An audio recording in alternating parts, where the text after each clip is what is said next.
few things you might want to do before installation is, I usually give the tire a real good scrubbing down with like Wesley's bleach white or something, or a really good tire cleaner, just to get some of the mold release compound that they might have used on the tire, because it makes it a little slippery and helps do the braking a little bit faster. Another thing you might want to do too is, just to be on the safe side, give your seals a really good look.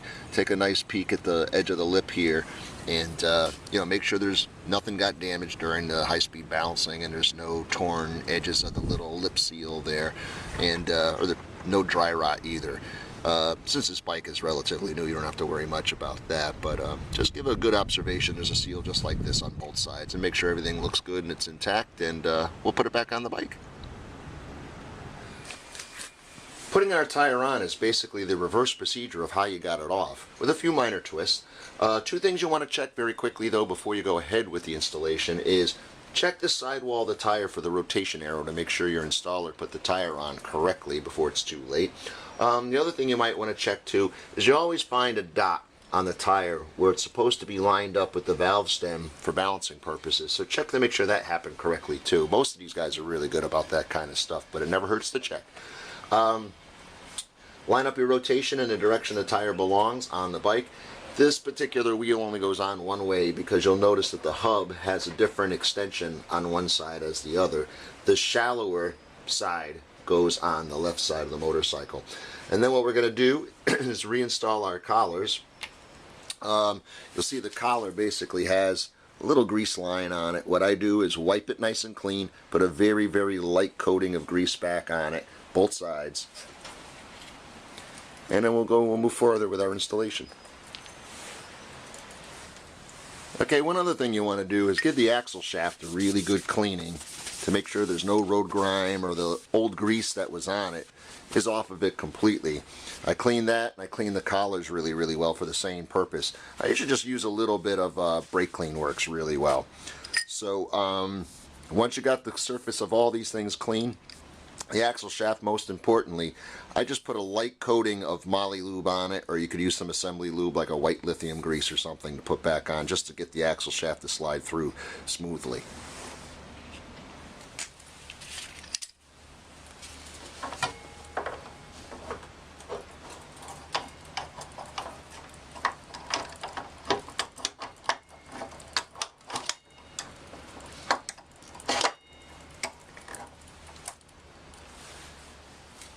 Okay, the axle shaft should make its way through relatively easily. Just a little bit of soft tapping on the end just to get it all the way through.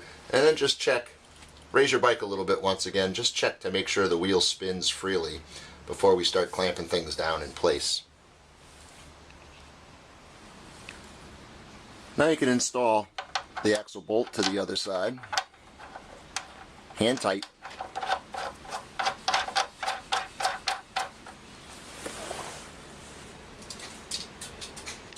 Okay, this next step is extremely, extremely important.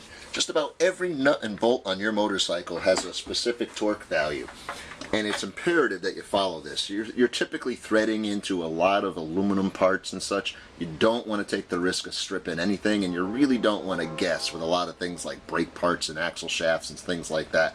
Very critical. Get yourself a good torque wrench. If you don't have one, borrow one, you know, rent one, whatever you have to do.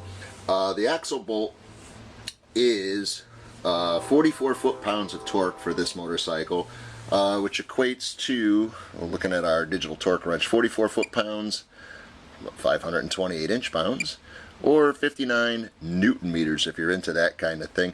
But one way or the other, get your specific torque on your torque wrench and tighten the axle bolt down to 44 foot-pounds. The socket for this job is 22 millimeters, and step number one, tighten our axle bolt down.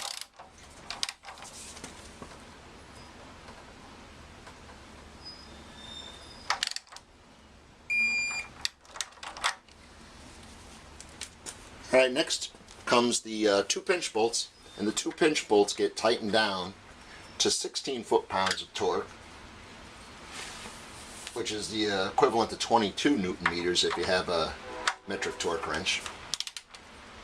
And what I usually do is take it about halfway for each one first, and then finish the torque value.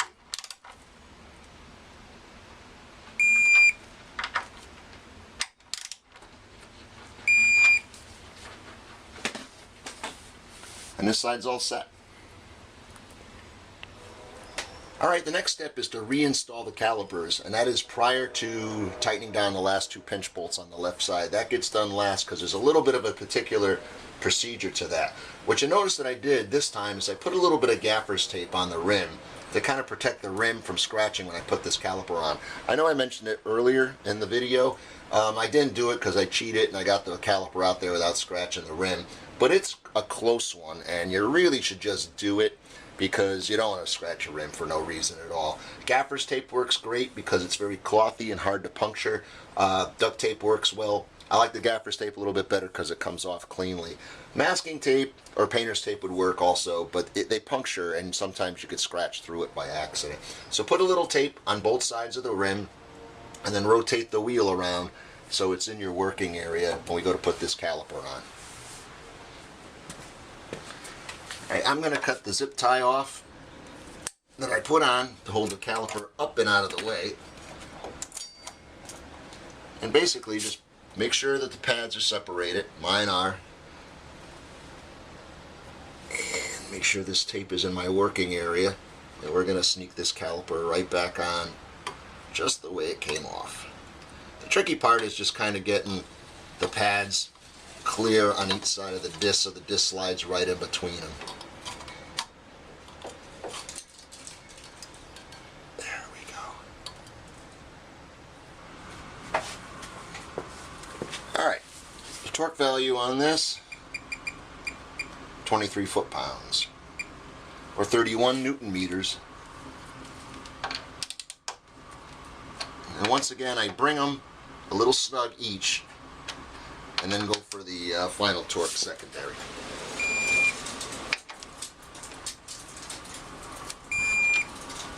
And we're good. Same exact maneuver on the other side.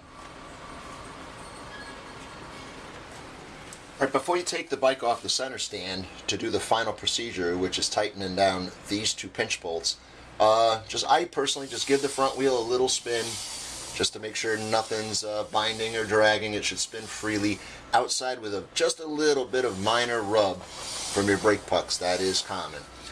If you really want to get fussy about it, you can go up between the brake pads and the surface of the disc with a very thin feeler gauge. Looking at the Honda manual, they're telling me that you should have about 0.7 millimeter or 0.03 inches of clearance in there. So if you really want to get fussy about it, you can do that. Personally, I just kind of give it a little bit of a feel. I mean, if you can just, with one finger, rotate the wheel without any kind of problem, you're in pretty good shape. So now what we're going to do is we're going to take our bike off the jack and off the center stand, roll it outside to do the final tightening of the last 2 pinch bolts. Alright, before tightening down the front 2 last pinch bolts on the left side, what you're going to do is you're going to hop on the motorcycle, apply the front brake, and bounce the front forks pretty vigorously for, I don't know, like 7 times or so. And what that'll do is it seats the axle shaft before you go ahead and clamp it down. And we'll kind of show you how to do that in a quick illustration.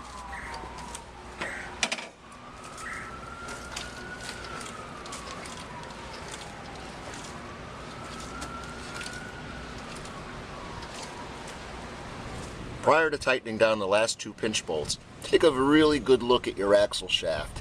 You'll see a little groove machined into it. Make sure the groove is right to the edge of the fork leg before you go ahead and torque down these last 2 bolts. Okay, final step, tightening down these last 2 pinch bolts. If you're using a digital torque wrench, make sure the torque wrench is awake. Some of them, to save batteries, I know mine does, goes to sleep after a while.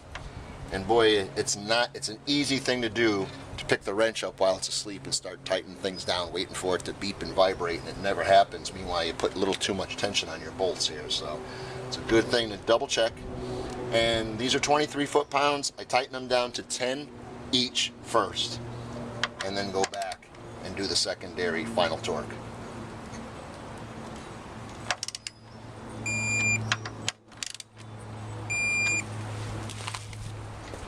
and you're done.